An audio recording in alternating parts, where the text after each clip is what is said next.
أعوذ بالله من الشيطان الرجيم. بسم الله الرحمن الرحيم.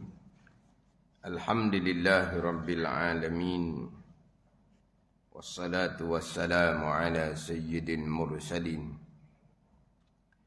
وعلى آله وصحبه أجمعين. رب اشرح لي صدري ويسر لي أمري واحلل عقدة من لساني يفقه قولي. سبحانك لا علم لنا إلا ما علمتنا إنك أنت العليم الحكيم. ولا حول ولا قوة إلا بالله العلي العظيم. Kitab Hidayatus Sibyan, muka surat 4 baris yang ke-17 daripada atas. Muka surat 4 baris yang ke-17 daripada atas.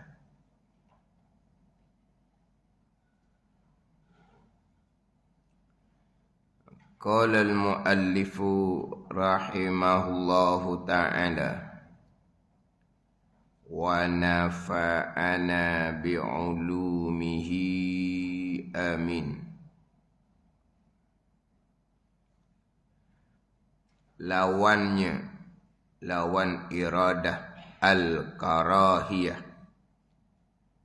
Artinya, arti al-karahiyah benci ia. Benci ia, benci oleh Allah Subhanahu wa ta'ala. Itu terjemahan karahiyah, yakni menghendaki oleh musannif akan karahiyah tu mengada sesuatu. Ini ta'alluq qudrah, mengada sesuatu dengan tiada ditentu akan dia, akan sesuatu, iaitu karahiyah, yakni mengada sesuatu dengan tiada ditentu akan dia, mustahil. Jadi kaedah sifat 20 ni didatangkan sifat yang wajib pada akal, didatangkan sifat yang mustahil pada akal. Biar nampak jelas. Sifat iradah ni sifat yang tentu sungguh ada di zat Allah Subhanahu wa ta'ala. Itu sifat yang wajib pada akal. Satu peringkat.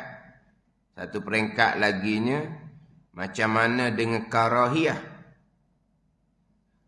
Allah mengadakan sesuatu tetapi Allah tidak menghendaki. Ini fikir dengan akal, tidak tasawur, tidak terupa, tak mari di akal. Mana mungkin Allah yang mengadakan tapi Allah tidak menghendaki. Mustahil pada akal. Biar nampak situ. Ada ni. Sebab apa? Sebab kita ni berakal belaka. Kalau tidak berakal, tak ada hukum, tidak mukallaf. Orang yang baligh serta berakal. Jadi sekarang ni kita orang berakal. Biar nampak di akal kita. Allah mengada, tetap dah. Itu wajib pada akal. Sifat yang ketujuh, sifat kudrah. Lepas dah.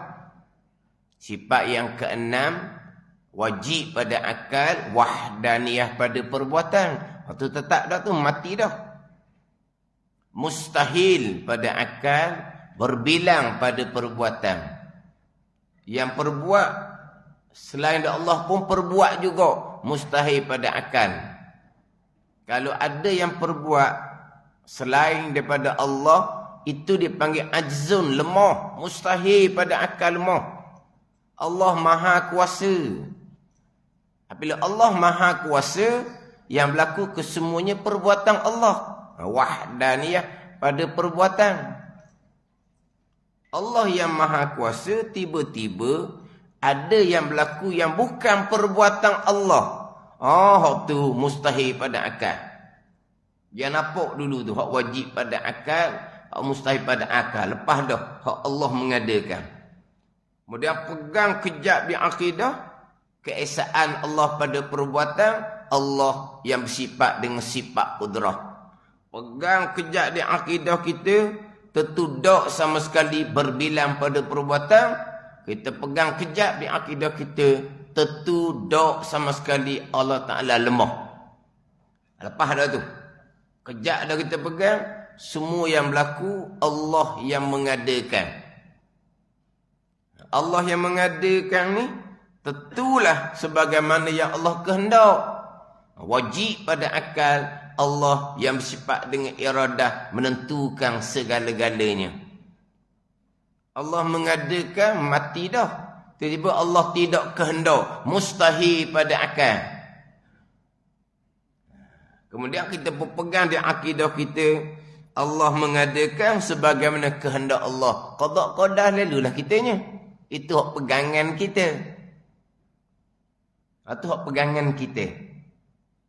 Hak aqaidul iman yang 50. Hak permulaan agama mengenal Allah Subhanahu wa taala dan mengenal Rasul. Itu permulaan agama. Untuk sah iman. Untuk sah iman, permulaan agama mengenal Allah, mengenal Rasul. Termasuk di bawah mengenal Allahnya, beriman akan qada dan qadar. Sebab qada dan qadar ini pergi kepada kudrah dan iradah.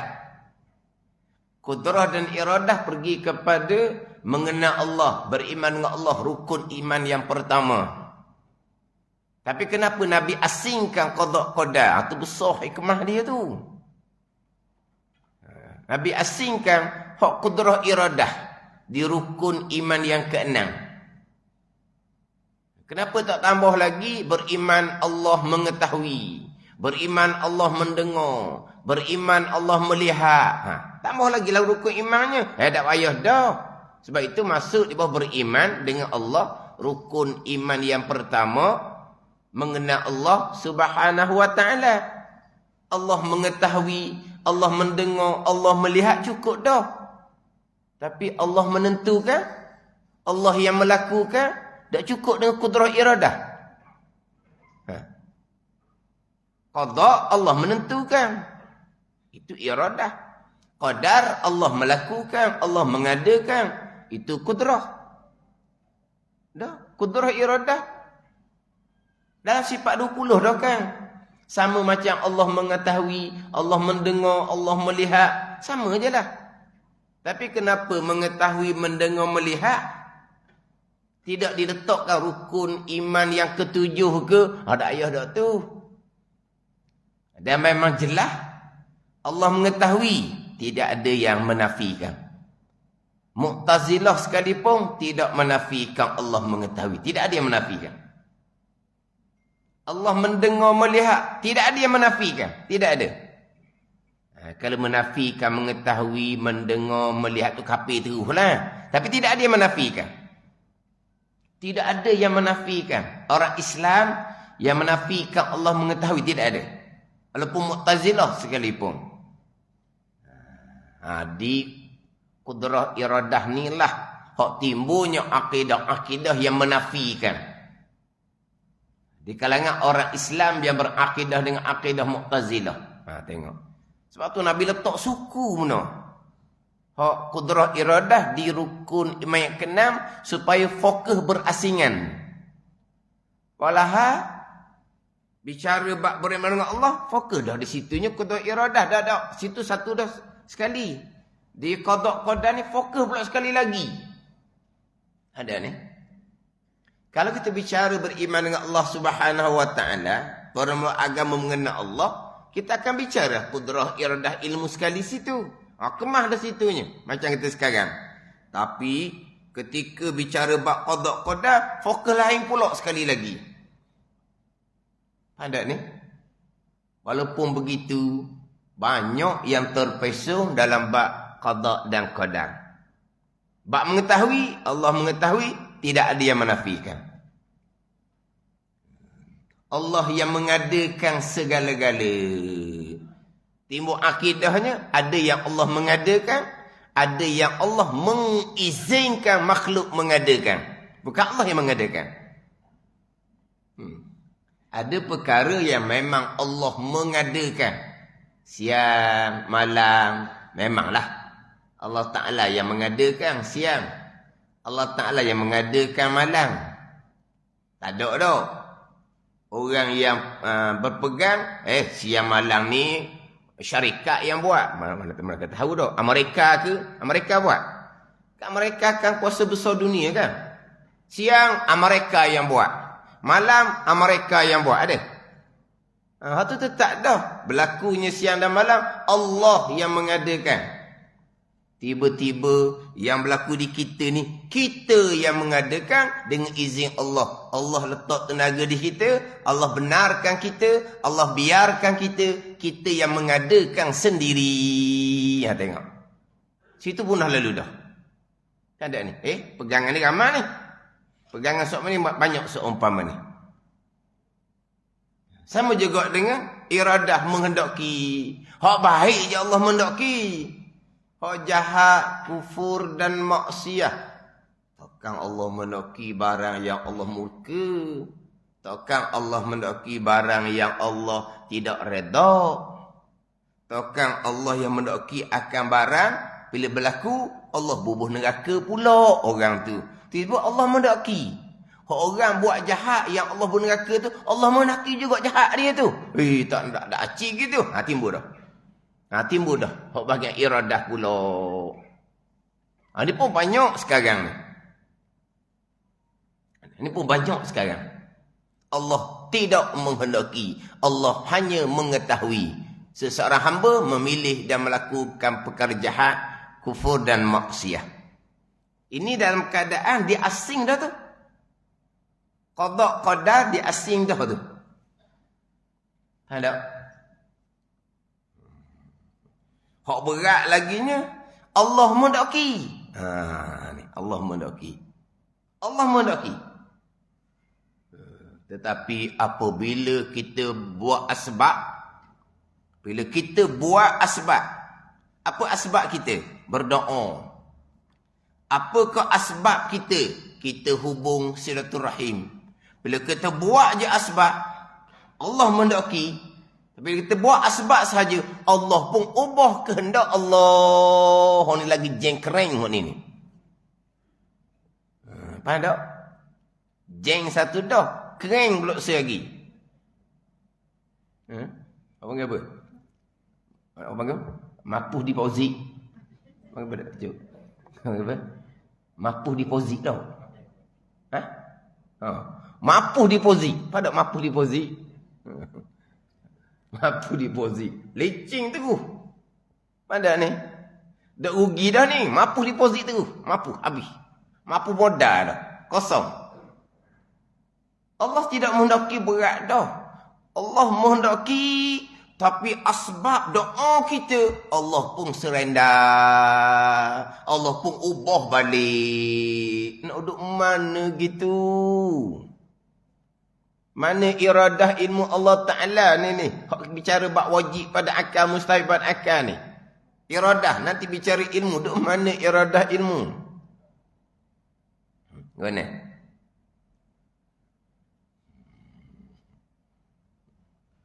Tak ada. Orang share malam tu Syakban baru ni. Orang share kan? Doa. Jikalau, doa di bahasa Arab lah. Ada orang tunjuk saya. Mana jikalau engkau mencatatkan kecelakaan, lepas tu minta supaya diubahlah maksud dia. Mana jikalau engkau catatkan kecelakaan pada ummil kitab, maka minta Allah Ta'ala ubah. Sebab malam ni Syakban di antara malam yang dia mustajabkan doa. Minta seumpama ni. Barang yang engkau catatkan di ummil kitab, kecelakaan, diminta supaya Allah Ta'ala ubah. Jadi bahagialah. Tanda ni. Tak apalah doa tu, kita tak pelik doa tu. Sebab dalam doa tu bersebut umil kitab. Apa dia umil kitab? Luh mahfuz. Yamhullahu ma yasha wa yusbit wa indahu ummul kitab. Jelas. Memadam oleh Allah Ta'ala. Mengubah oleh Allah Ta'ala akan barang yang ia kehendak. Dan menetap dengan Allah tak ubah akan barang yang ia kehendak. Dan di sisi Allah ada ummul kitab. Apa dia? Luh mahfuz. Macam mana tu? Luh mahfuz. Barang yang engkau catatkan di ummul kitab. Barang yang engkau catatkan. Yang catat di luh mahfuz kolam. Tak? Engkau yang catat. Kolam kan? Kolam zahir je. Kolam makhluk tak ada bekas. Catatan luh mahfuz, engkau ya Allah hakikinya mencatat. Kan Allah perintah kolam mencatat. Kita berpegang kolam mencatat di luh mahfuz. Tapi hakikinya, catatan tu Allah Ta'ala, kolam makhluk tak ada bekas. Jadi engkau yang mencatat. Pada umil kita akan kecelakaan. Minta engkau ubahkan. Tak ada apa tu. Tu hak luh mahfuz, hak baharu. Tapi dalam pemahaman, hak dalam tengok-tengok komen pun semua tu, hak azali tu. Engkau catat di umil kitab. Bukan yang engkau tentukan pada azali. Yang engkau catat pada umil kitab. Catatan. Luh mahfuz. Bukan ketentuan azali. Azali kita tak panggil catatan. Azali kita tak panggil catatan. Catatan ni luh mahfuz. Catatan ni disuruh malaikat. Catatan ni di budak umur 4 bulan dalam kandungan ibu. Itu catatan. Wa yu'maru bi katbi arba'i kalimat. Dan diperintah akan malaikat mencatat 4 perkara. Ni catatan ni. Catatan di budak umur 4 bulan. Siapa yang mencatat? Malaikat yang mencatat pada zahir hakikinya catatan Allah. Di situ dia panggil catatan. Luh mahfuz catatan. Pada catatan tulisan lah tulisan. Suruh malaikat catatan. Di budak 4 bulan catatan. Azali tak panggil catatan. Azali dia panggil ketentuan. Ini hak bicara iradah. Bicara qada. Hak setakat doa, hak catatan di umil kitab luh mahfuz, minta diubah, tu tak pelik tu. Tapi apa yang Allah Ta'ala perlakukan, Allah Ta'ala mengadakan sebagaimana yang Allah kehendak pada azal. Jadi di luh mahfuz seperti terubah. Kerana doa asalnya begini, jadi baik dianya kerana dia berdoa. Ada ni. Asal dia sakit. Dia berdoa jadi sembuh. Berubah. Tu di luh mahfuz.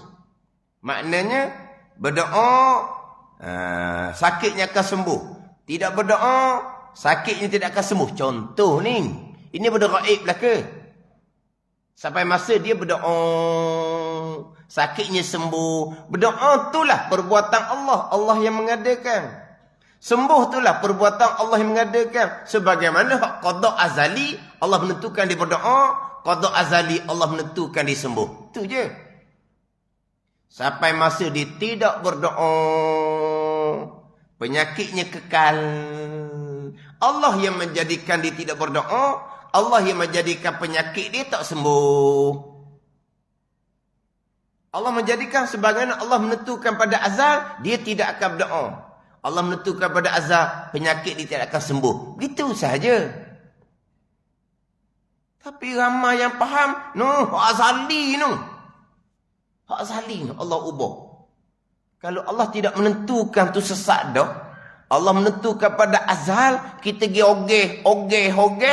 Allah pun ubah. Siapa Tuhan sini? Dia kata jengkereng ni. Tak kenal Tuhan langsung ni.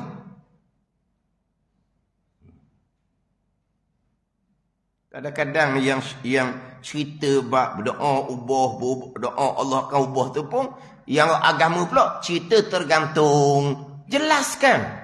Jangan tergantung gitu. Bawa kesamaran pada bab akidah. Haram seumpama tu.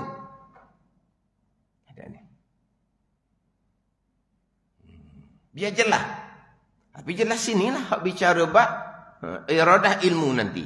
Bicara bab qada rukun nikmat keenam yang Nabi asingkan tu. Tak boleh kita berdoa supaya terubah hak luh mahfuz ni. Dan kita berdoa tu kan, waqini syarra ma qadait tu kan. Waqini syarra ma qadait. Lindungi akan daku, akan kejahatan barang yang kau qadakkan. Kalau Allah telah qadakkan kejahatan tu, kita nak lindung macam mana? Berlaku-berlakulah. Dan kita minta berlindung. Minta berlindung daripada kejahatan barang yang engkau mengqadakkan. Jadi yang Allah qadakkan kejahatan, kita boleh minta lepas. Boleh minta terlindung. Boleh minta terlepas. Hak luh mahfuz. Dah pelik. Tapi jangan naik pada hak azali tu. Hak iradah ilmu tu.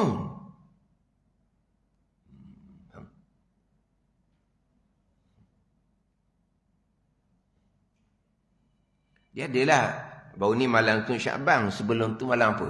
Share gitu juga. Nak minta doa supaya diubahkan. Tak ada apa-apa pun. Tambah pula dalam doa tu, barang yang engkau catatkan pada umil kitab akan kecelakaan. Umil kitab, luh mahfuz, bukan qada azali. Tapi orang fahamnya qada azali. Habislah waktunya. Allah tidak menentukan tu sesat dah. Allah menentukan pada azal, kena ubah. Ada pula macam apa? Dah ketentuan azali, barang milik Allah. Allah nak ubah, Allah ubahlah barang milik dia. Oh, dia ikut tu pula. Ni. Kan qada azali, kan Allah Ta'ala yang mengqadakkan. Milik Allah Ta'ala. Kalau Allah nak ubah, Allah ubahlah barang dia. Itu perkara mustahil gitu. Ada ni. Mustahil berubah qada Allah pada azal, iradah dan ilmu.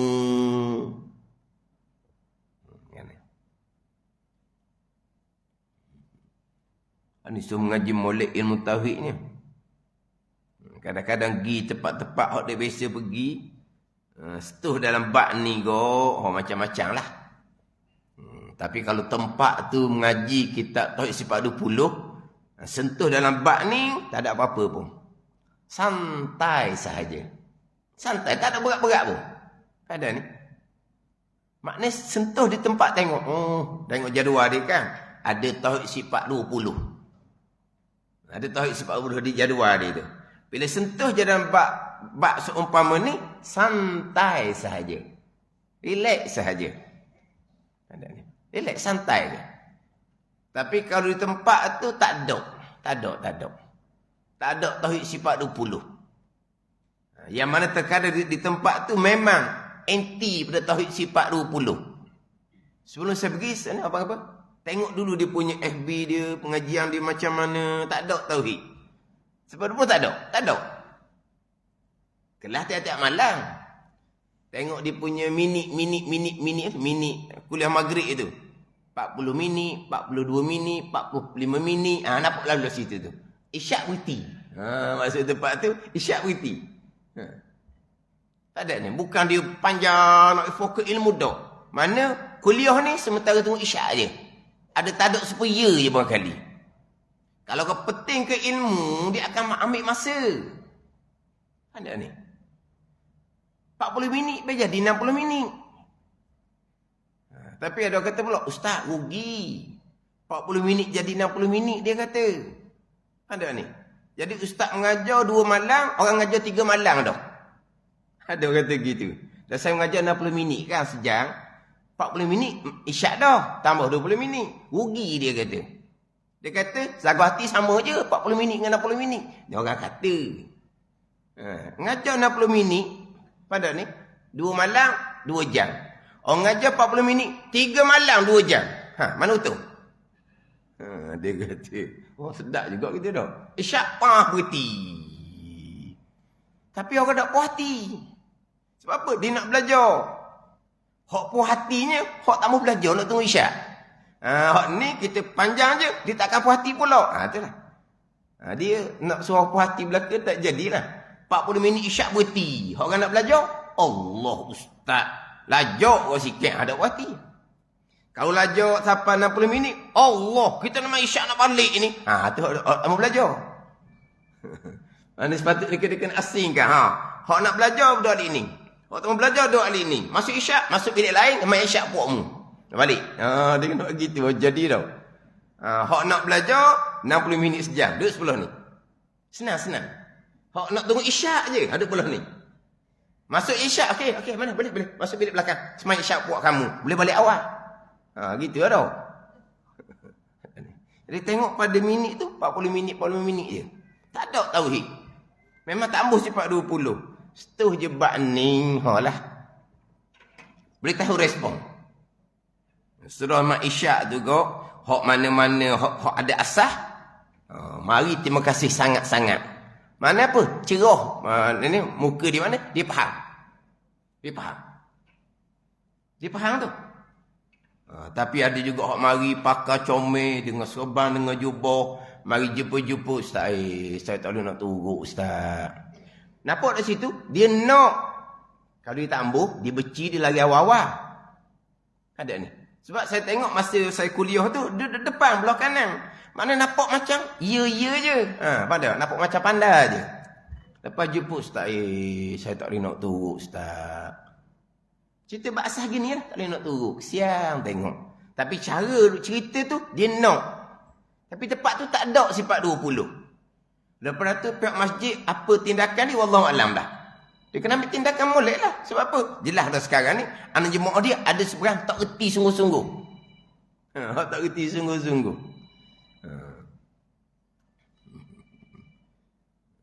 Tapi ni bukan orang biasalah. Orang OKU sikit lah. Okey, mana dia? Dia jenis mana panggil? Sindrom Down. Tapi sindrom Down pun maknanya bagus. Dia duduk depan semua. Ada sindrom Down. Sabang masjid dia awal sekali.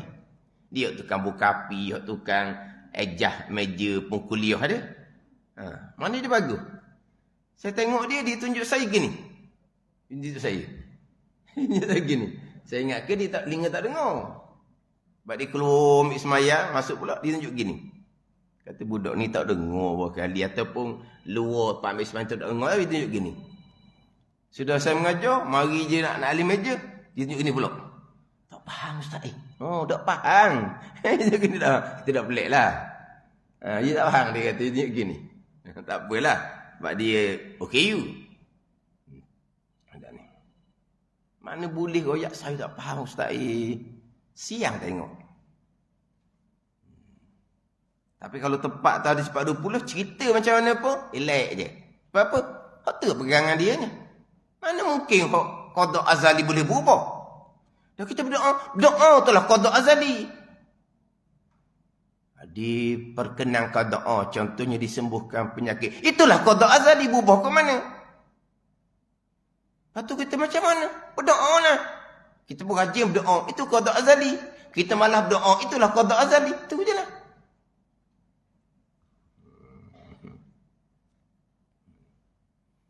Allah tidak menentukan. Berat dah. Allah menentukan pada azal. Berubah pula. Itu lagi berat.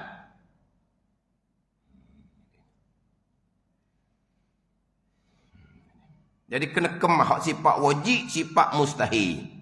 Hak Allah mengadakan tu tetap dah. Allah mengadakan akan barang yang Allah menghendaki pada azal. Hak tu sifat yang wajib. Hak tu sifat yang wajib. Kan iradah dahulu kan. Iradah dahulu. Yang ta'alluq iradah dengan menentukan. Dengan menentukan atas muwafaqah ilmu. Hak tu iradah, muwafaqah ilmu. Hak atas tu kudrah. Pergi pada kudrah. Pergi pada kudrah. Yang ta'alluq ia kudrah dengan mengadakan tidak mungkin dan mengadakan dia. Atas muwafaqah iradah. Itu yang kita nak. Allah mengadakan atas muwafaqah iradah. Allah menentukan atas muwafaqah ilmu. Mustahil Allah mengadakan tapi Allah tidak menentukan. Ini bahagian iradah. Hak sifat wajibnya Allah mengadakan sebagaimana Allah menghendaki. Sifat wajibnya iradah Allah menentukan, muwafaqah sebagaimana ilmu Allah Subhanahu wa taala. Segala-galanya Allah mengadakan, segala-galanya Allah mengetahui dan Allah menentukan. Allah mengetahui baik dan jahat akan berlaku, Allah menentukan perkara baik jahat akan berlaku. Itu dia. Mustahil Allah mengadakan dengan tiada ditentu akan dia akan suatu, iaitu mustahil. Dan ada pula Allah tidak mengadakan, Allah tidak menentukan. Yang kita bicara lepasnya, bergeraknya cincin di jari bukan Allah yang mengadakan, bukan Allah yang menentukan. Semata-mata bergerak cincin kerana tangan yang bergerak. Tapi bergerak cincin tidak ada kaitan dengan kudrah dan iradah Allah. Itu kafir ijma' ulama. Iman tidak sah. Sembahyang puasa, zakat haji tidak sah. Ada ni. Dan bergeraknya cincin, Allah yang menggerakkan cincin. Sebagaimana Allah yang menentukan pada azal cincin itu akan bergerak. Dah tangan bergerak, Allah mengadakan tangan bergerak sebagaimana Allah menentukan pada azal tangan itu bergerak. Jadi maknanya ketika tangan bergerak, cincin bergerak, tangan bergerak, Allah buat. Cincin bergerak, Allah buat. Itulah kuasa Allah Ta'ala. Kalau macam kita, ni macam kita atas usaha zahir. Atas usaha zahir. Kita hanya menggerakkan troli. Itu pada zahir lah. Kita hanya menggerakkan troli. Adakah kita perlu menggerakkan barang-barang yang kita letak dalam troli? Tak. Kita tak sentuh barang tu. Kita tak sentuh barang tu. Kita hanya tolak troli. Kita hanya gerakkan troli. Barang yang banyak dalam troli tu, kita tak kosek pun. Semata-mata kita tolak troli, kita gerakkan troli. Barang dalam tu akan otomatik tu bergerak. Tu. Itu atas nama usaha kita. Ada ni. Kalau balik kepada perbuatan Allah, bergeraknya tubuh kita, perbuatan Allah. Tangan kita pegang troli, bergeraknya troli, perbuatan Allah. Troli bergerak, barang yang banyak dalam troli bergerak. Itulah perbuatan Allah. Sekarang kita bergerak, permulaannya kita berjalan. Kita bergerak, tangan kita pegang troli. Troli pun bergerak, barang dalam troli pun bergerak. Bergerak tubuh kita, Allah yang mengadakan sebagaimana kehendak Allah. Bergeraknya troli yang kita pegang, Allah yang mengadakan gerak tu sebagaimana kehendak Allah. Bergeraknya barang dalam troli, Allah yang mengadakan, Allah yang menggerakkan sebagaimana yang Allah kehendak pada azal. Itu maksud dia sekalian qada qadar. Payah. Sekalian qada qadar. Itulah dia sekalian. Jadi bergerak tubuh qada qadar, bergerak troli qada qadar, bergerak barang dalam troli qada qadar. Sekalian qada qadar. Tak payah hurah dah sebenarnya. Kesekalian ni maksud apa? Dah takkanlah Allah buat belaka. Itu nak kenal Allah yang Maha Kuasa. Ada ni? Itu nak kenal Allah yang Maha Kuasa. Itulah kekuasaan Allah Ta'ala. Kalau usaha kita pada zahir, tak adilah. Hanya kita gerakkan troli sahaja. Barang dalam tu, kita tak sentuh pun. Itu usaha kita pada zahir. Kita yang lemah. Kita yang lemah. Kita kalau nak buat gerak belaka troli pun nak gerak juga. Barang dalam tu nak gerak juga. Tak payah pakai troli lah. Bang apa? Hak banyak bang apa? Jembeng apa? Apa benar? Ha? Jembeng. Jembeng đâu? Jembeng. Ni. Ni. Banyak ni lah. Dah, kita tolak troli. Bang ada troli pun kita kena tolak juga. Lelah kita. Kita tolak troli je. Bang ada ekosek dah. Sikit banyak boleh berjalan lah. Pada zahir lah. Tapi kuasa Allah ni, tubuh kita bergerak tu pun Allah buat. Troli yang kita pegang pun bergerak Allah buat. Barang dan troli bergerak pun Allah buat. Ni nak kena Tuhan panggil. Allah banyak sangat Allah buat. Allah buat gerak troli sudahlah. Barang dah tu jalan sendirilah. Itu lemah, bukan maha kuasa gitu. Ini nak cerita kena Tuhan ni bulat mata-mata. Nak cerita kena Tuhan bulat mata-mata. Cuma nak cerita apa? Semua qada qadar. Sekalian qada qadar. Segala-galanya qada qadar. Sekalian qada qadar tu 1000 kali sebut. Tak tahulah, 100 ke 1000 gitulah. Ustaz, saya sekalian saya pegang. Okey, memanglah. Sekalian saya pegang. Tapi takkanlah perkara jahat. Pula dah. Sekalian saya pegang, Ustaz. Takkan itu hamba pun qada-qadar. Dia tak dikata sekalian. Dah ada soalan panjang dah kata hantar pada saya. Datuk daripada KL, pangkat tinggi dalam bidang sains. Hak Ustaz duduk sebut sekalian qada-qadar, saya pegang hak tu. Tapi takkan hak jahat qada-qadar juga. Tadi kata sekalian. Sekalian qada-qadar saya pegang, Ustaz. Takkan ikhtiar usaha hamba pun qada-qadar. La ilaha illallah. Sekalian kan? Kalau jumpa depan hak, ginilah. Hak datuk di datuk tu saya senang. Payah sangat Tuhan ni. Allah. Sekalian saya pegang. Lepas tu kau dah tanya, dah sekalian kita pegang. Sama lah ni. Kalau pergi pula pada bergeraknya tangan, bergeraknya cincin, bergeraknya tubuh. Ni, apa yang ada di tubuh kita? Dia sudah bilang lah. Ni, apa ada di tubuh kita ni? Baju, kain, apa semua ada di tubuh kita ni. Kalau perempuan lagi banyak. Subang lagi, gelang lagi, rata lagi, loket lagi. Apa perempuan? Lelaki tak ada lah tu. Dia bilang orang perempuan. Banyak mana di tubuh dia? Gelang kaki lagi, gelang pun lagi. Gelang cicing ke dah? Tu ada tu. Gelang jari takkan ada dah. Gelang kaki lagi. Banyak mana ada itu perempuan. Bila tubuh bergerak, Allah yang mengadakan. Bergerak habis ada tubuh kita tu. Walaupun hanya semut yang kecil. Walaupun hanya ada habuk yang kecil di baju kita. Bergerak sekalian qada-qadar. Allah yang mengadakan gerak tu sebagaimana Allah kehendak pada azal. Mana kira? Tu sahaja. Nak faham sekalian tidak terkecuali walaupun sebesar zarah. Sekalian tidak terkecuali walaupun sebesar zarah. Zarah ni dengan semut. Zarah ni benda yang halus. Dia panggil atom. Lebih halus daripada semut. Zarah ni lebih halus daripada habuk. Sebesar zarah pun tidak ada, melainkan qada-qadar. Habis cerita. Zarah ni kumang, boleh. Bergeraknya tubuh kita, ada tak kumang di tubuh kita? Ada tak kumang di tubuh kita? Bergerak ke tak? Bergerak. Siapa yang mengadakan gerak? Tak duk tanyalah. Sekalian yang berlaku perbuatan Allah sebagaimana ketentuan kehendak Allah pada azal. Itu sahaja.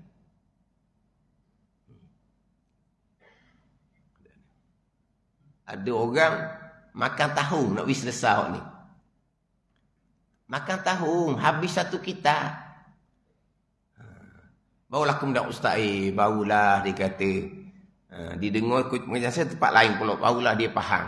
Padahal di tempat dia tu habis satu kitab dah, bertahun-tahun dah. Dia kata kena-kena mudah je. Memang mudah. Tak payah pun. Dah kenapa jadi payah? Berarti dia mengaku pula bukan payah ustaz sebenarnya. Sebelum tu dia kata payah lah. Bukan payah. Payah nak terima. Bukan payah nak faham, bodoh sangat. Sekalian. Tidak terkecuali walaupun sebesar zarah. Tak faham. Oh, tu bukan bodoh dah tu. Bengong kau panggil. Tak faham. Hak berlaku ni sekalian perbuatan Allah. Tidak terkecuali sebesar zarah. Tak faham. Kalau tak faham tu mungkin IQ dia rendah sangat. Tak mukallaf lah tu. Tak payahlah. Dah. Tak reti sangat. Ingat aku. Bukan payah. Tapi payah nak terima. Sebab pegangan daripada baliknya. Perbuatan makhluk. Musyrikun. Mereka yang mensyirikkan Allah Subhanahu wa ta'ala. Semayang tak tinggal. Puasa tak tinggal. Bayangkan. Kemudian tu nak betul balik tu. Makan tahun. Mula-mula cerita sekalian. Faham? Cerita panjang-panjang, pening. Lari tak mau belajar. Pening dia kata. Mula-mula dengar, faham. Lepas hurap, pening dia kata. Mula-mula dengar, faham lah. Sekalian. Dia kata, faham lah. Tak faham sebenarnya. Bila dihuraikan, apa maksud sekalian? Oh jahat ia juga. Pening dah kitanya. Dia pening dah. Dia tak faham sebenarnya. Sekalian yang berlaku. Sekalian yang berlaku. Di dunia sekarang. Baik ataupun jahat. Yang berlaku di dunia sekarang. Apa yang berlaku di hari akhirah. Yang tidak ada penghujung. Qada qadar. Yang berlaku di hari akhirah. Yang berlaku di hari akhirah. Syurga ke. Neraka ke. Apa yang berlaku. Ada penghujung ke tak? Tak ada penghujung. Sebab. Syurga penghuni dia. Neraka penghuni dia. Akan dikekalkan oleh Allah. Berarti apa yang akan berlaku syurga neraka. Tidak ada penghujung. Itulah qada qadar. Sekalian. Di hari akhirat pun qada qadar juga. Allah Rabbil Alamin. Allah Tuhan. Alam ni. Dunia. Alam dia panggil. Syurga. Alam dia panggil. Neraka. Alam dia panggil. Apa dia alam? Tiap-tiap perkara yang ada. Selain daripada Allah. Dunia ni alam. Syurga. Alam. Neraka. Alam. Allah Ta'ala. Rabbil Alamin. Tuhan. Apa yang berlaku di dunia? Qada qadar. Apa yang berlaku di akhirah yang tidak ada penghujung? Qada qadar. Berarti qada qadar tidak ada penghujung. Tak ada penghujung lah. Sekalian. Ada ni. Tulis molek, tepek dinding sekalian. Pintu depan tulis sekalian. Pintu belakang tulis sekalian. Dapur tepek sekalian. Orang ni belum. Buat cari baju lah pulaknya. Baju tulis sekalian. Apa tengok apa benda puak ni. Baju dia tulis sekalian belakang. Sekalian qada qadar. Tak ikut lagi. Kata payah kat mana? Kita hanya berpegang. Di hati kita tidak ada. Di hati kita ada makhluk semata-mata. Tak ada salah apa pun. Tak ada salah apa pun. Tak ada ni. Yang kita nak bercakap tu, cakap makhluk, cakap asbab. Tak ada salah apa-apa.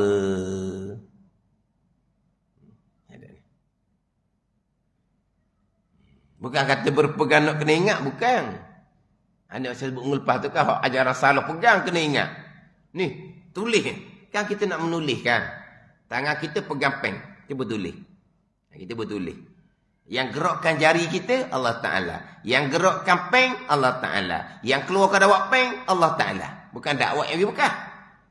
Dia suruh dia ingat. Allah yang gerakkan tangan. Allah yang gerakkan pen. Allah yang jadikan huruf. Allah kata. Dia suruh ingat. Pegang kena ingat. Tu ngarut tu. Dan sekarang ni kita pegang pen. Kita pun gerakkan tangan kita. Bila gerak tangan pen, kita pegang. Pen akan bergerak. Pada ni. Kalau kita pen tak pegang sebab kita lena, pen tu pun jatuh atas kita. Bunyi tu. Bunyi pen jatuh atas kita, negara tu. Negara tu. Ada ni molek-molek. Bunyilah pen jatuh atas kita akan bunyi. Jenera. Ya kali. Mana apa ni? Kita pegang pen. Kita pegang. Kita pun gerak tangan kita. Pen gerak tak? Pen bergerak. Maka keluarlah dakwah huruf yang kita duk tulis. Kena ingat. Allah yang gerakkan tangan. Allah yang gerakkan pen. Allah yang keluarkan huruf. Tak ada. Di hati kita tak ada. Yang ada di hati kita, kerana kita sendiri yang gerakkan tangan, peng akan turut tangan bergerak, di peng dakwah banyak lagi, akan keluar huruf. Mandi di ingatan hati kita, makhluk belaka, tak ada salah. Tapi di pegangan kitanya, sekalian qada qadar, tu je. Sekalian. Tidak terkecuali walaupun sebesar zarah. Itu Allah yang maha kuasa. Allah yang mendaki segala-gala perkara. Lepas sini tak ada apa-apa. Santai je. Santai. Walaupun kita wajib berpegang di akidah kita, hamba ada pilihan dan perbuatan. Wajib kita berpegang. Tapi diri pilihan dan perbuatan hamba, qada qadar. Hak Tuhan belaka hakikinya. Bukan pilihan hamba. Terdetik di hati hamba pun qada qadar. Bukan usaha hamba. Bergerak nadi, bergerak, berkelip mata memandang. Bergerak nadi pun qada qadar. Jadi kita tak ada benda lah. Apabila sekalian qada qadar, makhluk tak ada benda. Hakikinya begitulah sebenar-benarnya. Walaupun hakikinya makhluk tak ada apa-apa pun, tetap wajib berpegang hamba ada pilihan dan perbuatan. Walaupun pilihan dan perbuatan tu tetap qada dan qadar Allah Subhanahu wa ta'ala. Ni nak letak ni. Nak letak molek ni. Kita nak hadap Ramadan. Ramadan ni cerita fadilat lah. Cerita fadilat lah. Siapa yang dapat fadilat ni? Orang yang cukup syarat. Akidah dia comel, semayang dia betul, puasa dia comel pekoh, hati dia ikhlas, hati dia suci. Masuk bulan yang suci, bulan Ramadan, dia dapat fadilat. Ada ni. Tapi kalau masuk bulan suci, bulan Ramadan, diturunkan kitab yang suci Al-Quranul Karim, akidahnya salah, semayang tanpa ilmu, puasa tanpa ilmu, hatinya kotor, riak, ujub, takabur, hasad. Orang ni hanya akan dapat celaka daripada Allah Subhanahu wa ta'ala. Ada ni. Sebab orang yang tak dapat kelebihan Ramadan, dia dapat celaka daripada Allah Subhanahu wa ta'ala. Ada. Dia dua je. Dia tak ada balik modal, bukan. Sama ada dapat kerahmatan, keampunan bulan Ramadan, ataupun dapat kecelakaan di bulan Ramadan. Dua dia. Bukan kata akidah salah, semayang Tuhan tak terima, hati riak wujud takabur, Ramadan tak dapat fadilat, tak dapat rahmat, tak dapat keampunan daripada Allah. Lepas tu balik asal macam bulan Syakban. Dah. Dia akan dapat celaka daripada Allah Subhanahu wa ta'ala. Bukan balik asal. Bukan balik balik asal macam Syakban. Dah. Dia akan dapat kecelakaan. Jadi Ramadan ni sebab dia dapat kerahmatan, fadilat, keampunan ataupun dapat kecelakaan.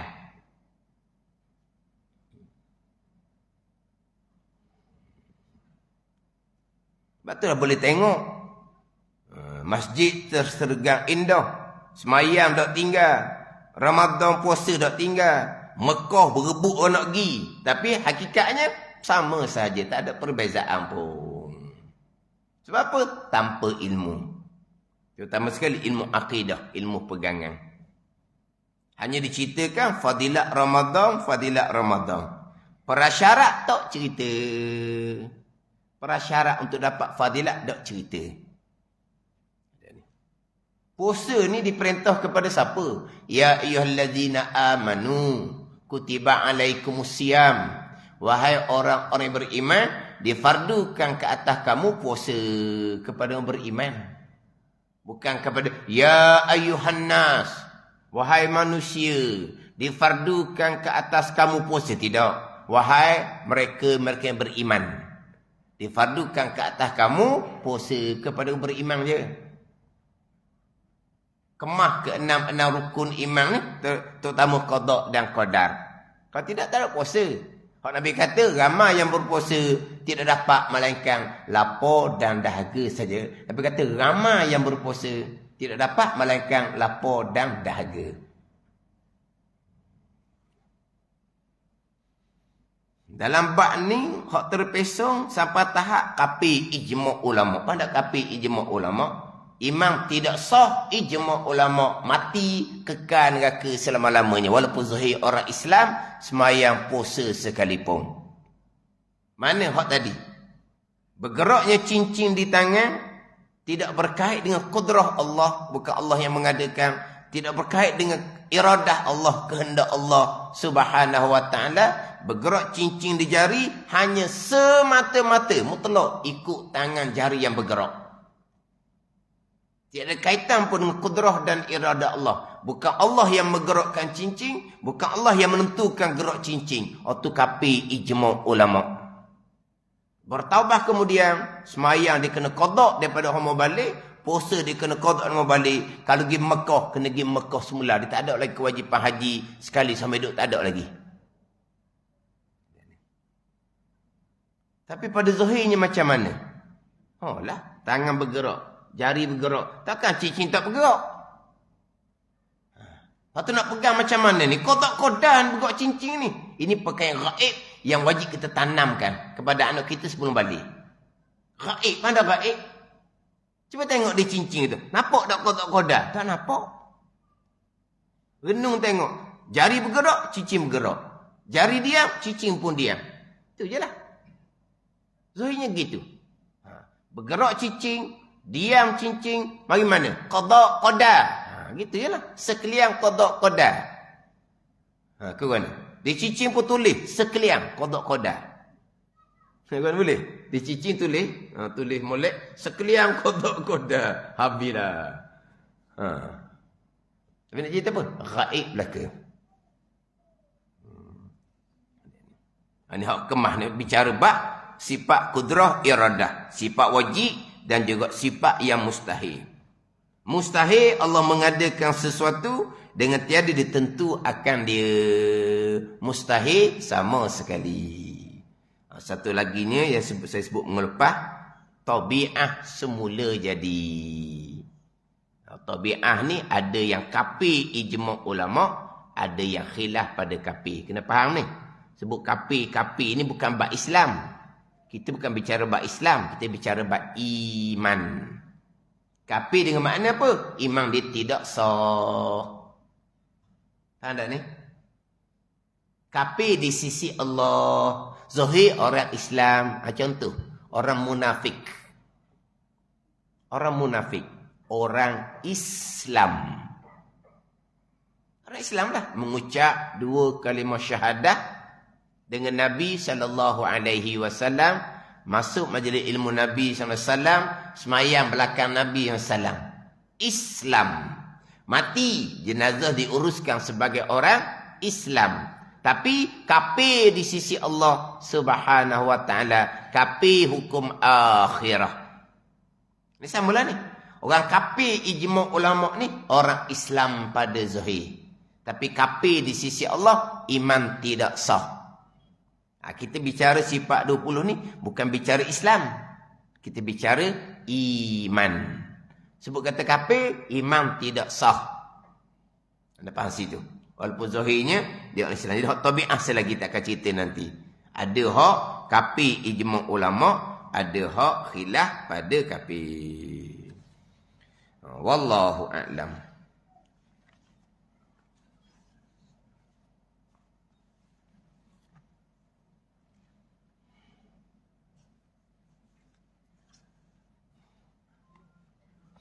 Ini kitab Hidayatus Sibyan, muka surat 19,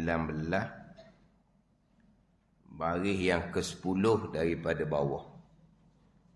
Muka surat 19, baris yang ke-10 daripada bawah.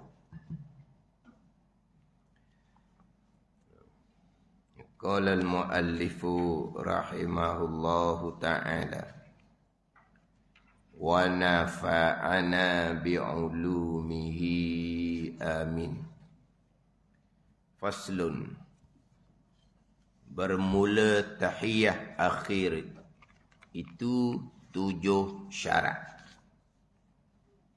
bermula tahiyah akhir. Yang kita biasa sebut tasyahud akhir. Tahiyah, tasyahud. Tahiyah sebab ada at-tahiyyatul mubarakatuh. Tasyahud, asyhadu an la ilaha illallah. Dia letak nama tahiyah ataupun tasyahud. Kita biasa baca tahiyat ke tasyahud? Tahiyat. Tahiyah ke tahiyat? Tahiyah. Tak apalah tahiyat lahnya. Dia tahiyah. Kita kalau kampung sebut tahiyat. Jadi tahiyat, ta bagi atas, ha bagi mati, lepas tu ya bagi atas. Tahiyat gitu. Ta bagi atas, ha bagi bawah, ya ada tasydid. Tahiyah. Tak berdosa sebut tahiyatnya. Kita dah sebut tasyahud. Tasyahud lah. Kurang sikit tau. Itu tahiyat. Macam ni lah. Tahiyat akhir. Bermula tahiyah akhir itu 7 syarat. Ini kitab Hidayatus Sibyan. Kitab Hidayatus Sibyan. Dahulunya didatangkan rukun sembahyang ada 13. Selesai. Dia pergi kepada rukun niat ada 4 martabat. Ingat dah dahulu. Kalau setakat rukun semayang 13, lepas tu berhenti, sibiang pun tidak. Apa sibiang? Kanak-kanak pun tidak. Lepas tu bayi. Bayi ya tau. Dan ni Hidayatus Sibyan ni petunjuk bagi, tidak sebut kanak-kanak, disebut orang yang baru belajar. Dia sebut kanak-kanak. Sibyan tu kanak-kanak lah. Orang yang baru belajar. Mana baru belajar ni? Niat ada 4 martabat. Kemudian tabit ihram ada 21 syarat. Lepas tu bicara qiyam panjang. Fatihah ada 10 syarat. Rokong ada 4 syarat. Iktidal ada 4 syarat. Sujud ada 8 syarat. Sujud ada 8 syarat. Duduk antara 2 sujud ada 4 syarat. Ni tahiyat akhir 7 syarat. Ini dipanggil pertunjuk bagi kanak-kanak. Kenapa? Bagi orang baru belajar. Kenapanya? Ilmu fardu ain adalah ilmu kanak-kanak.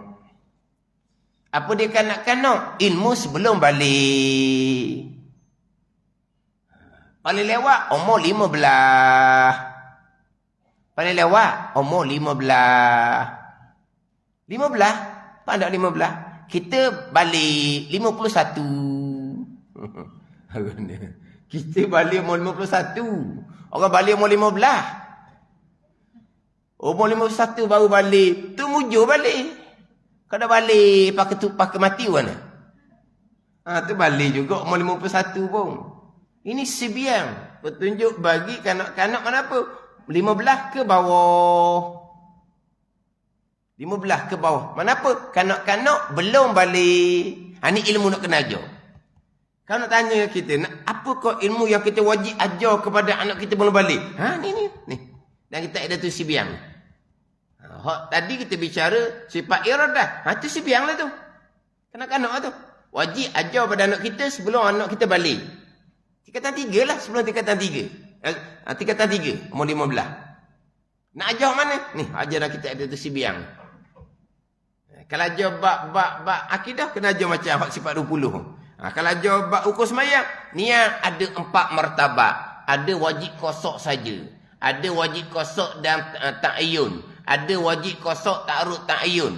Ada yang wajib kosok ta'arud ta'ayun nafsah. Ada 4 martabat dahulu. Itulah. Itu dia pelajaran untuk kanak-kanak yang belum balik. Bila balik je tak panggil kanak-kanak dah. Kan? Tapi kalau belajar hanya bilang rukun 13, tu kata bayi tu. Baby. Baby, umur 5 tahun kali dah. Dah ada orang kosok ta'arud ta'ayun, ni baru dengar dia kata. Ada Tua-tua. Qasa, ta'arud, ta'ayyun. Ni baru dengar. Dah lama belajar. Niat. Dia kata, betul lah niat. Tapi apa yang wajib diniatkan? Ada yang wajib qasa saja. Ada yang wajib qasa dan ta'yin. Ada yang wajib qasa, ta'arud, ta'yin. Ada yang wajib qasa, ta'arud, ta'yin, ta'yin nafsah. Ada 4 bahagian tu. Ni belajar niat je. Tak belajar syarat-syarat dia pula. Dia panggil apa? Syarat bagi tiap-tiap rukun. Ayat ni memang saya sebut semua. Belajar bab semayang ni, belajar taharah molek. Belajar bab taharah molek tu belajar bab semayang. Belajar bab air molek, belajar bab wuduk, belajar bab mandi wajib, belajar bab tayamum, belajar bab haid nifas, belajar bab najis dan cara menyucikan najis. Itu dia belajar semayang. Belajar taharah molek-molek, belajar rukun dan syarat bagi tiap-tiap rukun. Atau ayat tunggu saya. Syarat bagi tiap-tiap rukun. Tu aku akan sebut rukun saja. Rukun dan syarat bagi tiap-tiap rukun. Dan belajar pula syarat berjamaah. Syarat berjemaah kena belajar. Orang perempuan tidak dituntut berjemaah. Orang perempuan nak berjemaah juga. Kena belajar syarat berjemaah. Berjemaah puluh tahun. Muafiq masbuk. Tak pernah belajar pun. Nak sebut muafiq masbuk pun tak pandai. Muafiq masbuk. Akhirnya munafik dia kata. Sungguh ni. Dari sebut muafiq, kata muafiq. Hujung kekeh hujung. Muafiq, masbuk, lepas tu munafik. Dia sebut munafik pula. Munafik pun ain juga. Dia kah belakang hujung tu. Muafiq, masbuk, munafik. Kah belakang hujung. Tapi bunyi ain belakang. Tapi itulah. Muafiq, masbuk, munafik jadinya. Jangan. Saya pernah sebut sebelum ni. Ada dia share dalam FB.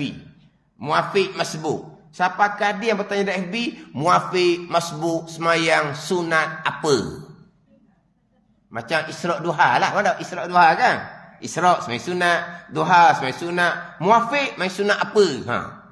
Masbuk, semayang sunat apa? Semayang sunat tengah malam koyak ke dia? Dah. Tanya semayang sunat apa? Dia saya pernah buat program Muafiq, masbuk. Allah. Pengong dah reti. Ada pula orang mari tu.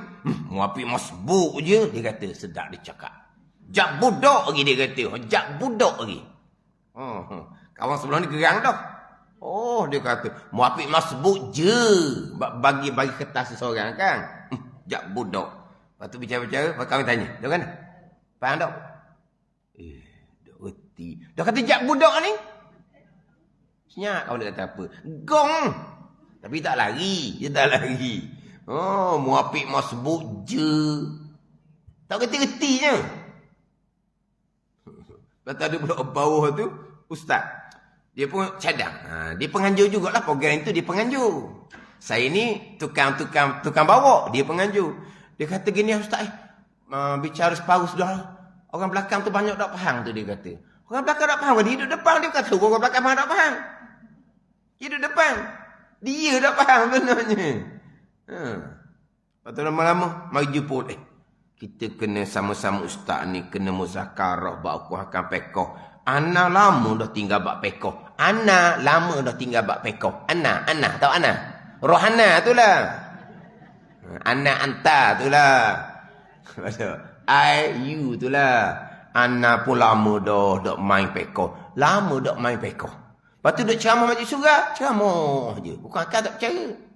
Ajak muzakarah, pekoh dengar sama-sama ustaz. Sebab ana lama dak main bab pekoh. Boleh cakap gitu.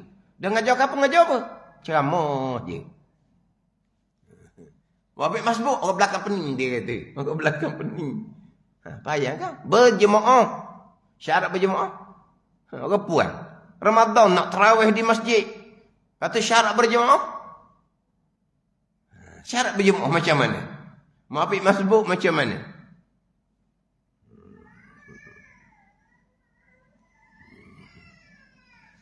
Orang puang tu hawi istimewa dah orang puang ni. Istimewa lah. Sembahyang di rumah lebih afdal daripada berjemaah di masjid. Berjemaah di masjid boleh 27. Sembahyang di rumah, Nabi kata lebih afdal di rumah. Mana apa? Orang perempuan sembahyang di rumah lebih afdal daripada sembahyang di masjid. Di masjid berjemaah boleh 27. Di rumah lebih afdal. Lebih afdal boleh apa? Boleh 1. Fahamlah. Tahu istimewa dah. Dok. Nak pergi kat ramai-ramai juga. Pergi kat ramai-ramai, mulalah. Cakap orang tu, cakap orang ni. Tengok baju orang tu, tengok baju orang ni. Keling orang tu, keling orang ni. Macam-macam lah. Orang perempuan kan, emosi lebih kan. Bukan perempuan sini lah. Bukan perempuan sini. Dia di rumah senang je. Ibadat di rumah je. Istimewa dah Tuhan beri. Dok, nak keluar. Tak apalah.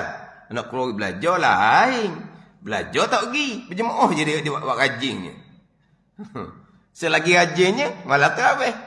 Hak baru ni lepas dah sekali rajin. Malah ni sebut Syakban. Penuh. Derek orang perempuan. Ingat ke tak ada orang perempuan penuh. Sebab apa? Time kuliah tak ada. Time kuliah tak ada di sebelah orang perempuan. Tak ada. Time ini sebut Syakban. Penuh dalam tabir. Saya mengajar macam biasa.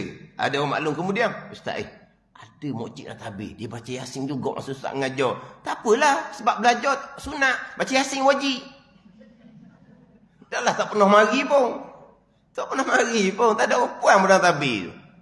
Time mengajar. Time baca Yasin main penuh. Nak ke benda dalam tu. Nak baca Yasin. Di rumah lah baca Yasin boleh 3 kali ke, 5 kali ke, 7 kali ke, 40 kali ke. Baca je lah. Tapi orang marah. Apa nak halang? Tak halang. Cuma nak cerita mana afdal. Ada kau pergi masjid. Sebeh ada tangan ni. Tangan pegang sebeh. Sebelah sising kain. Nampak peti-peti. Sebeh dia pegang ni. Kain duduk sising. Orang tua lah. Bukan orang tak mau tengok dah peti dia. Orang tua. Tapi benda pula. Tangan pegang sebeh. Tangan sebelah kanan tu pegang kain sising. Takut kena tanah ke warna pada. Tak ada ujang-ujang pun. Tak balik modalnya. Kalau tahu afdal dia tak boleh nak cari luar juga. Tak apa nak berjemaah, tak apa. Belajar syarat berjemaah molek. Ni dah kita akan bicara nanti. 13 syarat untuk sah qudwah mengikut imam. 13 syarat. Dan kita wisyah 12 syarat untuk sah qudwah mengikut imam. Akan belajar lah. Syarat berjemaah kena belajar. Belajar taharah, belajar rukun, syarat bagi tiap-tiap rukun semayang, belajar bab syarat berjemaah. Kena belajar. Nak masuk dalam Ramadan, wajib kena belajar bab puasa. Kena ilmu belaka. Kena kemah bab niat tu. Bab berdiri, kena faham bab berdiri. Berdiri, duduk, mengiring, melentang. Isyarat dengan kepala, isyarat dengan mata. Memperlakukan semayang dengan hati. Dahulu.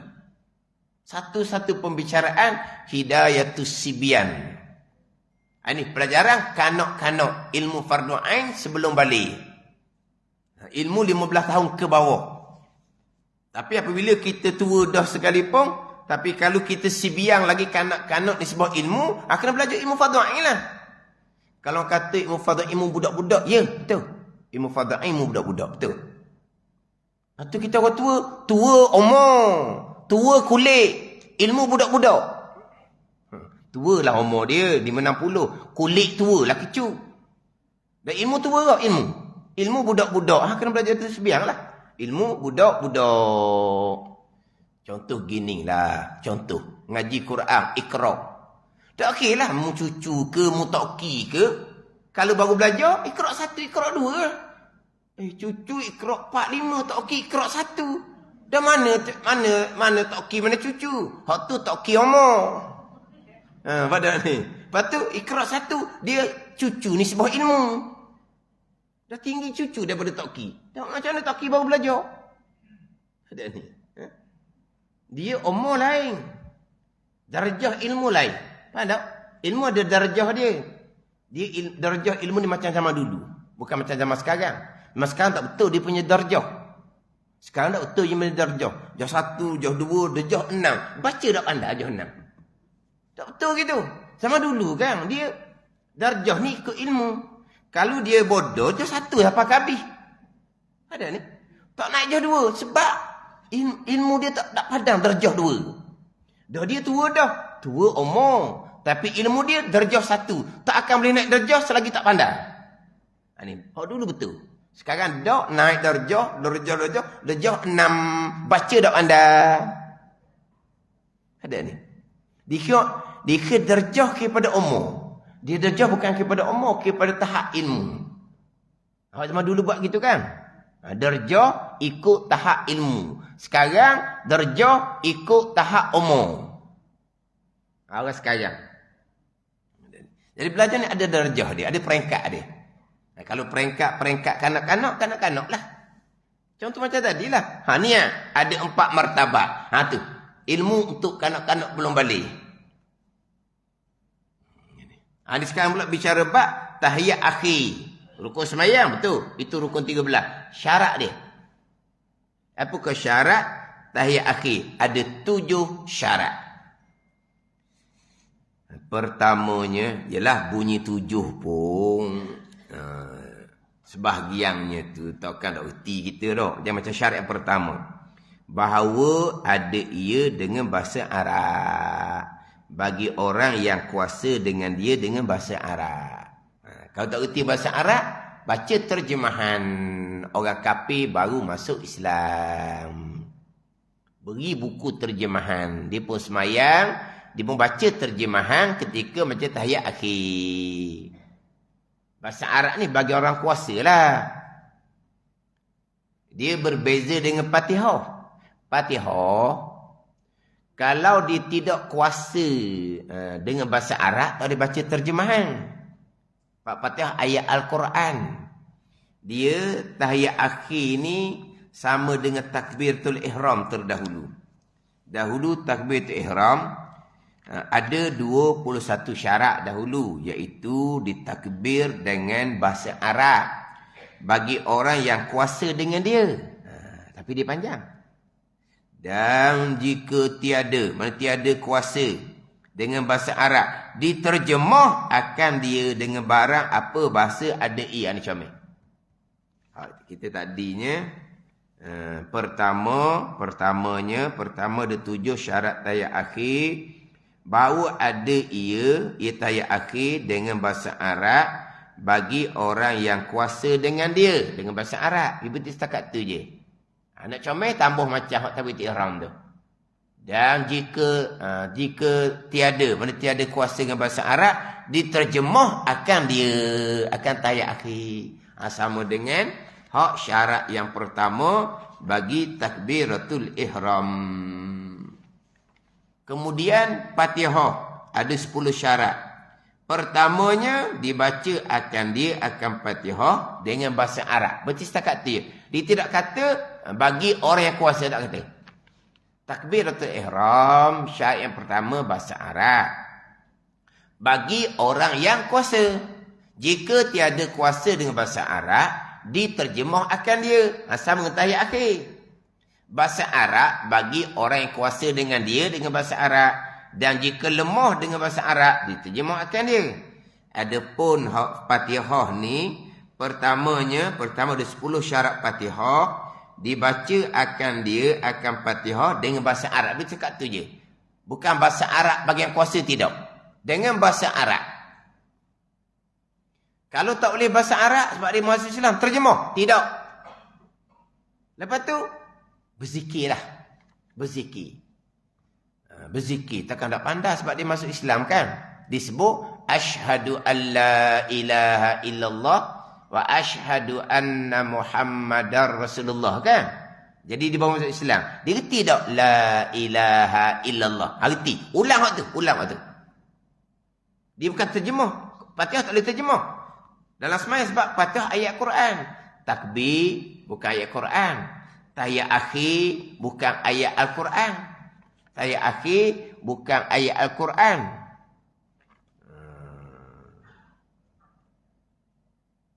Selawat dia tak sebut sini. Kemudian satu laginya salam. Salam gitu juga. Salam, maka bagi salam itu 9 syarat. Pertamanya, bahawa ada i'salam dengan bahasa Arab bagi orang yang kuasa. Jika tak kuasa bahasa Arab, terjemah salam tu. Fatihah tak boleh. Sebab Fatihah ayat Al-Quran. Tak reti bahasa Arab, berzikir. Berzikir mana? Tadilah. La ilaha illallah. Dia ikut tu imam, dia baca. Qada tu. Qada Fatihah lah. La ilaha illallah. La ilaha illallah. Ataupun dipandang subhanallah. Subhanallah. Dipandang alhamdulillah. Ulang alhamdulillah. Dia pandang baca Fatihah tapi baru 1-2 ayat baru dia pandangnya. Baru 1-2 ayat pandang. Ulang tu lah. Ayat Fatihah tu lah. Oh, dia pandanglah. Bismillahirrahmanirrahim. Alhamdulillahirabbil alamin. 2 ayat dia pandang. Ulang tu. Biar cukup 7 ayat. Terjemah tak boleh. Tu kalau Fatihah. Sebab dia ayat Al-Quran. Berbeza dengan takbiratul ihram. Tahiyat akhir. Selawat. Salam. Itu bukan ayat Quran. Kalau dia baru masuk Islam. Dia tak boleh dengan bahasa Arab. Dia terjemah dengan bahasa dia. Dengan bahasa dia. Pada ni. Fatihah. Dia pergi kepada berzikir. Kalau tidak kuasa dengan bahasa Arab. Kedua daripada 7 syarat tahiyat akhir. Memeliharakan segala hurufnya, huruf tahiyat akhir, dan segala kalimahnya, dan segala tasydidnya. Macamlah syarat Fatihah. Sama dengan syarat Fatihah. Huruf kena jaga, kalimah kena jaga, tasydid kena jaga. Ada ni. Tasydid kena jagalah. At-tahiyya lillah. Itu tasydid belaka tu. Itu tasydid. Kena jaga. Huruf kena jaga. Saya tekan minggu lepasnya.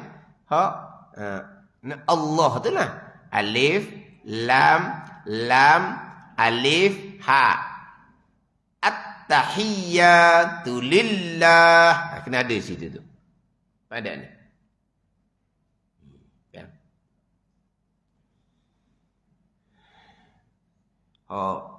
Kemarin di Masjid Badar Kolam tu dalam hadis Bukhari tu. Siapa yang berkata dengan la ilaha illallah wa maddaha dan dipanjang. Ada ni. Dipanjang. Mana panjang? La ilaha illallah. Macam mana orang tua kita pagi-pagi tu dulu. Kan pagi-pagi dulu kan dia 10 kali tu. Orang muda dak jumpa dah. Ya Latifu ya Kafi ya Hafidu ya Syafi ya Latifu ya Wafi ya Karimu antallah. Tak cukup je puasa. Ada lagi tengah tu dah. Ada sedap. Kira cukup dah tadi. Ya Latifu ya Kafi ya Wafi. Tu rasa tak cukup. Tak erti dah orang kita ni. Hujungnya ya Karimu antallah. Lepas tu la ilaha illallah. Tengok tu. Panjang tu kan? Allah. Apa panjang? Sebab alif, lam, alif, ha. Lam, alif, ha. Ada mak tu. Macam la tu lah. La ilaha. Apa la, lam, alif. Illallah, lam, alif, ha. Kena jagalah. Baca panjang tu akan diampuni dosa oleh Allah. Di 10 kali je lah. Lepas tu bawa baca doa. Kada mana? Sini. Masjid surau mana? Terengganu kita ni. Ada. Kita rata-rata ni. Cuba beritahu. Masjid mana? Surau mana? Ji? Wakil orang Bandar. Mana Ji? Wakil orang Bandar. Haji semayang banyak Masjid Bandar. Mana Ji Masjid Bandar? Baca Ya Latif Ya Kafi. Mana? Siapa ni bom? Mana? Lepas tu La ilaha illallah tu panjang lah. Panjang tau. Kau tak panjang? Oh, tak panjang tu lapar perut. Panjang lah. So dia panjang lah tu. 10 kali je kan? 10 kali je. Almarhum Tugu sayanya 10 kali dia buat gitu.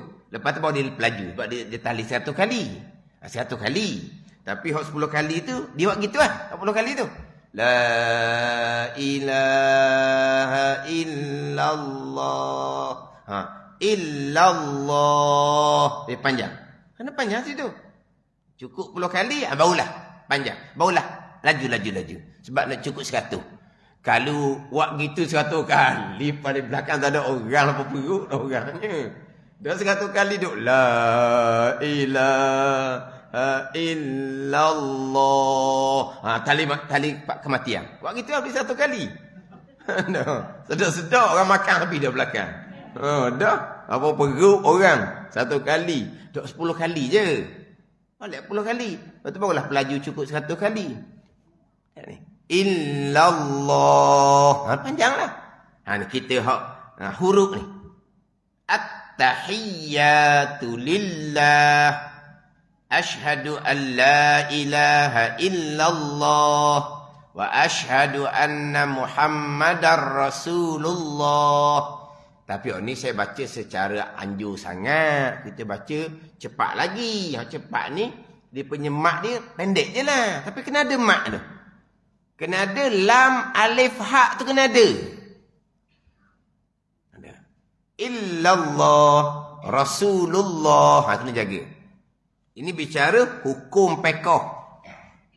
Huruf kena jaga, kalimah kena jaga, tasydid kena jaga. Tasydid dia kena jaga. Kalau dia hak idgham tu dia tidak tasydid kan, idgham tu kan. Muhammad wa ashhadu anna Muhammadar Rasulullah. Dia baca dengan Muhammadan Rasulullah. Tak ada tasydid situ. Tak ada. Di situ bukan tasydid asal. Itu tasydid kerana idgham. Kalau itu tasydid situ tak batal. Pandangan mutamak tak batal. Muhammadan Rasulullah. Kan kita baca Muhammadar Rasulullah kan. Idgham situ kan. Dia baca dengan Muhammadan Rasulullah. Pandangan mutamak tak batal semayang dia. Tak batal. Macam juga gini. Wa ashhadu an la ilaha illallah. Kan? Wa ashhadu alla kan. Nun mati jumpa dengan lam kan. Wa ashhadu alla ilaha illallah. Itu dibaca wa ashhadu an la ilaha. Yang buat gitu macam mu'allah bunyi pula. Tapi nak ceritanya dia tidak tasydid atas lam. Kita baca tasydid atas lam. Ashhadu alla. Dia baca dengan ashhadu an la ilaha illallah. Tak batal. Sebab itu bukan tasydid hak asal. Itu tasydid idgham. Hak kata batal tu pandangan dhaif. Bukan pandangan muktamad. Tak batal. Pada itu tasydid idgham. Kalau baca susuti tak ada tasydid tu. An la ilaha illallah. Kalau baca susuti mana ada tasydid atas lam? Dia an la.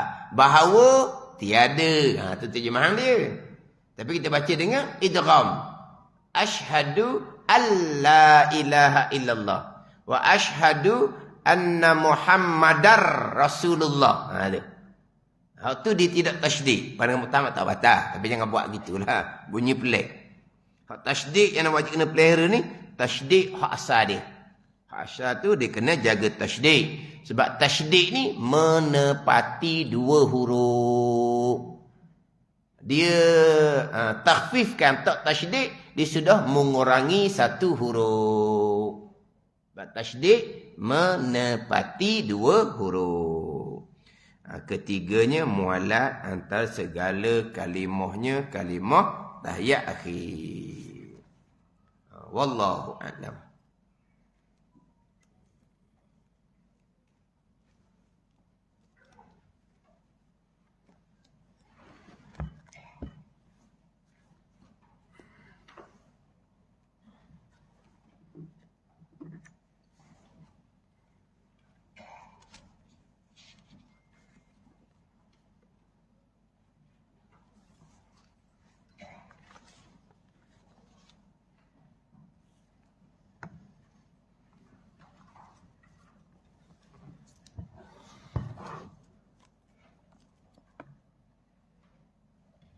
Ini kitab Minhajul Abidin, muka surat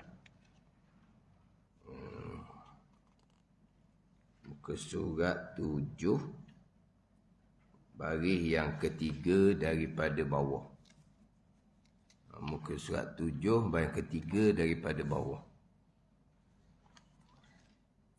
Qala al-muallifu rahimahullahu ta'ala wa nafa'ana bi'ulumihi amin. Dan pekerjaan dari orang-orang ni ulama yang berani berkata benar. Itu terjemahan daripada Arabnya.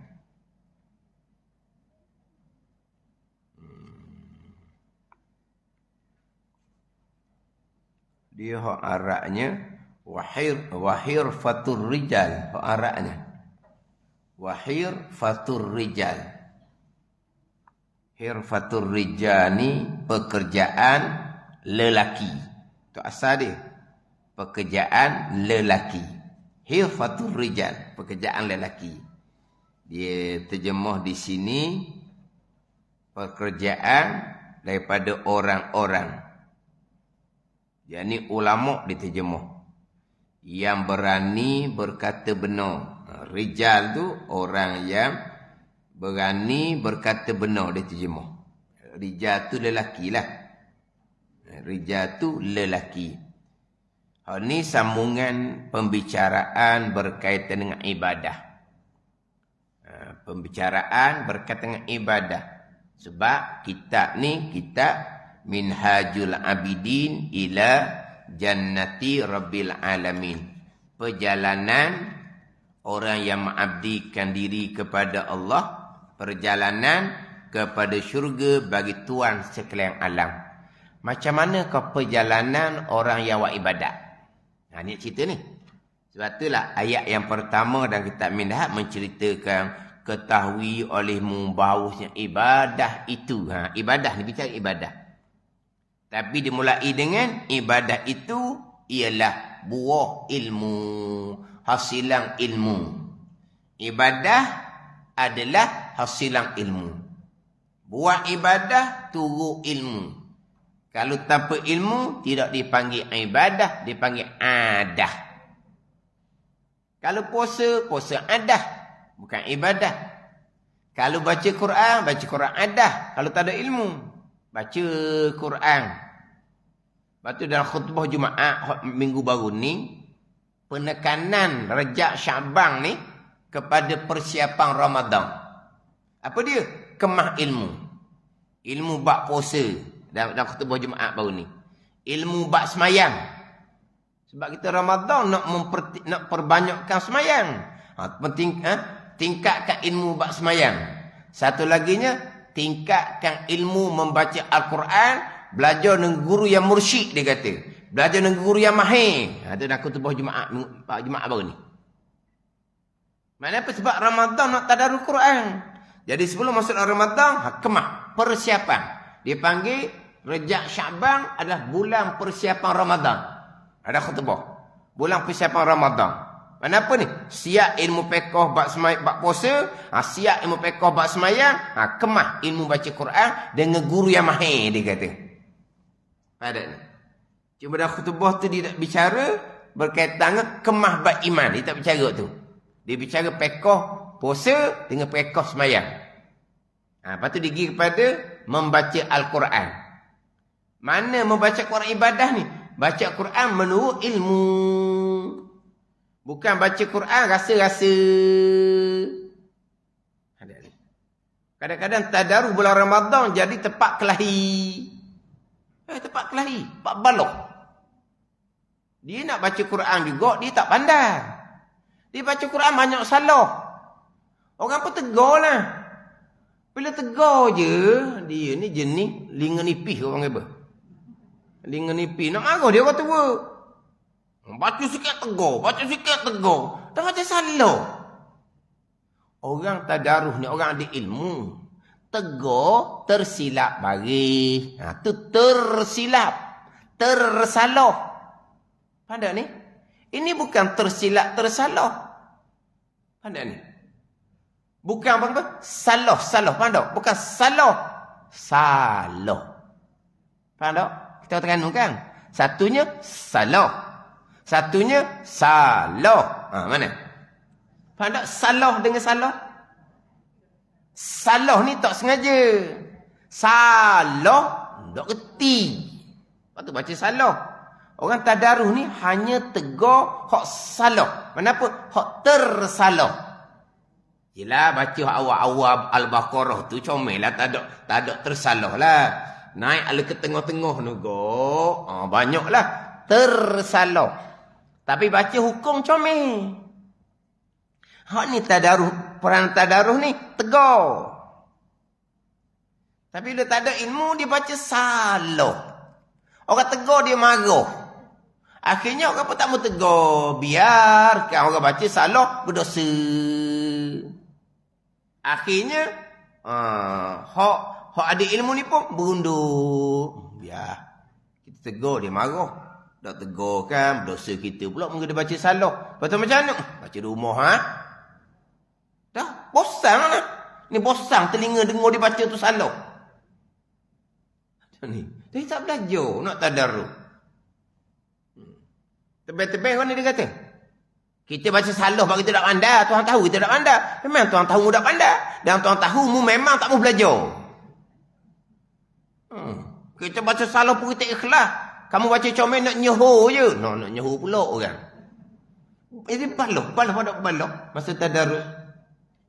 Tidak pandai nak baca juga. Mana? Masa tu bukan belajar Quran. Masa tu beramal. Masa tadarus bukan masa belajar. Itu masa beramal ibadah. Masa belajar ni Rejab Syaban ni masa belajar. Itu bukan masa belajar. Itu masa buat amal ibadah. Membaca Al-Quran selebih berzikir. Mana?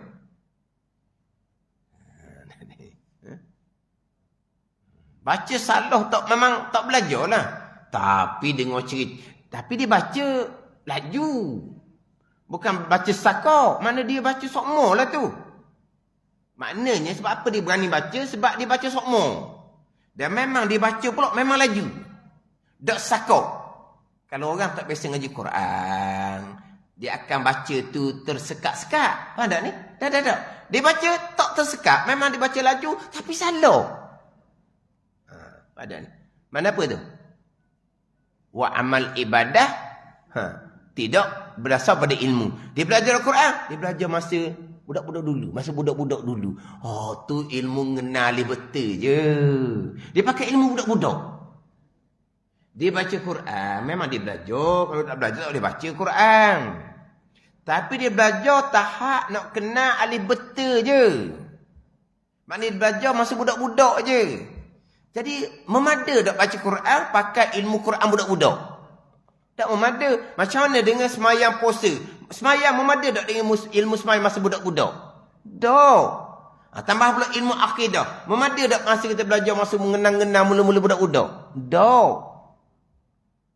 Maknanya, dia lama dah duk baca Quran tanpa ilmu. Bukan kata tanpa ilmu. Kalau tanpa ilmu tak boleh baca langsung. Ada ni? Maknanya dia ilmu ada, tapi ilmu asas sangat-sangat ada. Maknanya dia belajar peringkat permulaan, tapi nak beramal baca Quran, tak memada dengan ilmu masa nak mengenal alif betul, tak memada. Walaupun dia baca lacur sekalipun, memang lacur. Memang lacur. Tapi baca salah. Baca tak betul. Itu panggil amal ibadah. Bukan. Lepas tu, kosong. Berdosa. Berdosa. Bukan kosong. Kalau kosong, pahala tak boleh, dosa tak boleh, seri baru, balik asal. Tak. Dosa haram. Baca memang salah, memang dia tak belajar. Tapi bukan tak belajar. Dia belajar hanya peringkat Allah, peringkat awal sangat. Kalau tak belajar, memang tak boleh baca langsung. Macam semayang lah. Kalau tak belajar langsung, memang tak boleh semayang. Tapi belajar perekap mula-mula sangat. Tak ada ilmu perekap semayang gitu. Macam ilmu Quran tadilah. Dia belajar mula-mula tu. Tapi tak padang waktu. Dia kena naik seperengkat lah. Dia tak belajar dah peringkat tu. Dia baca di rumah. Lacur sangat-sangat. Dan memang semua tu dia baca Quran seorang gitu. Ni bila baca ramai-ramai tadarus baru tahu. Kena-kena tak ada ilmu. Bukan tak ada ilmu langsung. Tak ada ilmu untuk memada di beramal tu dengan baca Al-Quran. Sekarang ni pula tadarus pasal yang baru. Baca ramai-ramai. Bukan gitu? Mana tadarus sekarang? Dia baca ramai-ramai. Bukan baca seorang, orang lain dengar, patut waktu baca, orang lain dengar. Dok dah sekarang ni. Pandai menipu. Tak menipu. Pandai selindung. Mana apa selindung? Baca ramai-ramai. Hak mana, hak tak pandai pun, diselik situ. Pandai ni? Itu ke tadarus Quran? Baca ramai-ramai? Tak, sekarang ni ada pesen tu. Dia baca ramai-ramai. Kamu baca tadarus gitu? Baca seorang-seorang lah kata. Baca seorang-seorang. Oh, dia kata kalau baca seorang-seorang tak ada orang, dia kata. Kalau baca ramai-ramai ada orang. Sebab apa? Sebab nipu tu lah. Nipu tak nipu? Dia disembunyi, diselik. Macam dalam buku Syabang tu lah. Hak main ramai-ramai tu belajar dah. Tapi saya rasa tak berdosa. Walaupun baca salah pun. Sebab saya pernah. Dia pihak masjid nak juga. Bacalah sekali. Baca sekali, saya mengajar tetap sejam. Saya kalau maghrib sejam. Nak baca Yasin sekali, baca. Tapi sejam saya jangan potong. Saya mati gitu. Nak baca sekali, baca. Hak saya sejam, jangan potong. Apa sejam? Tak apa, macam tak ada apa. Saya kata tak berdosa sebab apa? Sebab sebelah saya tu 3-4 orang, saya bang dengar. Gok bibir mulut je, suara tak keluar. Tak. Bukan. Kalau gok bibir mulut saja, suara tak keluar, tak panggil membaca. Macam orang nipah. Dia baca Quran, bibir mulut bergerak. Suara tak keluar, tak haram sebab tak panggil membaca. Pandai ni? Dia baca Quran lah. Dia baca bismillah. Mulut bergerak ni. Tapi keluar suara alhamdulillahirabbil alamin tak keluar, hanya keluar mulut. Orang hit tadi tak berdosa sebab bukan membaca. Hak ni pun tak berdosa juga sebab tak baca pun. Si pegang Yasin. Gitu je. Apa benda mau buat ni? Atau saya semua kiri kanan saya tengok. Tak baca kena-kena. Tak baca macam mana mulut dia bergerak. Nak panggil membaca, keluar suara, telinga dengar. Gimana? Lepas tu berdosa ke tak? Tak lah sebab dia tak baca. Gitu boleh. Mari masing-masing tahun sekali nak suruh baca Yasin. Tergamuk sungguhlah. Lepas tu baca kuat seorang tu imam. Lepas tu orang ramai turut. Rasa macam tadarus tu lah. Baca ramai-ramai. Kepala tu kuat. Hak lain tu? Hak lain tu macam mana? Baca betul tak? Hak tadarus. Dia kata kalau baca seorang, orang tak ramai. Masa Al-Baqarah tu ramai. Naik ke depan dia bertambah kurang. Sebab apa? Sebab masa-masa tu Quran mati dah. Dia masa ngaji dululah Quran mati tak sempat habis. Jadi kemudian ni dia jadi gelar. Mana gelar? Gelar mana? Dia jadi kurang. Tapi dia kata kalau kita buat tadarus, baca ramai-ramai serentak, orang tak lari dia. Ramai dia kata. Dia nusuk, dia baca salah. Tak boleh kita baca Quran. Sekarang ni nak buat amal sangat tu. Tapi belajar tak ambuh. Inilah bulan-bulan Rejab Syaban. Mana kemah bacaan Quran tu. Cari guru yang mahir. Sebab apa nak tadarus sebelum Ramadan? Ada ni. Amal ibadah, buah ilmu, tu je kena mati. Semayang dengan ilmu, puasa dengan ilmu, baca Quran dengan ilmu. Boleh panggil amal ibadah. Tapi ilmu tak panggil amal ibadah. Orang yang beribadah dengan ilmu ni lah, barulah umur dia berfaedah, berharga umur dia. Orang yang beribadah serta ilmu ni lah, orang yang jalanan, orang yang mukmin, yang bertakwa. Orang yang beribadah serta dengan ilmu ni, jalanan yang dijalani oleh orang-orang mukmin yang bertakwa. Dan ibadah hasilan ilmu ni lah bahagian bagi orang yang mulia di sisi Allah. Kena ingat, kismah bahagian yang orang yang mulia di sisi Allah adalah orang yang beribadah serta dengan ilmu. Wa ibadah tapi ilmu, itu bahagian orang yang hina di sisi Allah Subhanahu wa ta'ala. Manakah bahagian orang yang mulia di sisi Allah? Bahagian dia, orang yang Allah qadakkan dia beribadah hasilan daripada ilmu. Itulah bahagian orang beri sisi Allah Subhanahu wa ta'ala. Dan beribadah ilmu ni juga lah menjadi syiar, tanda daripada golongan orang-orang yang mulia. Manakah tanda orang mulia? Orang yang beribadah serta dengan ilmu. Itu tandaan, syiar. Syiar bahasa Arab. Kita syiar bahasa Melayu kan? Syiar agama. Syiar bahasa Arab. Bahasa kita tanda.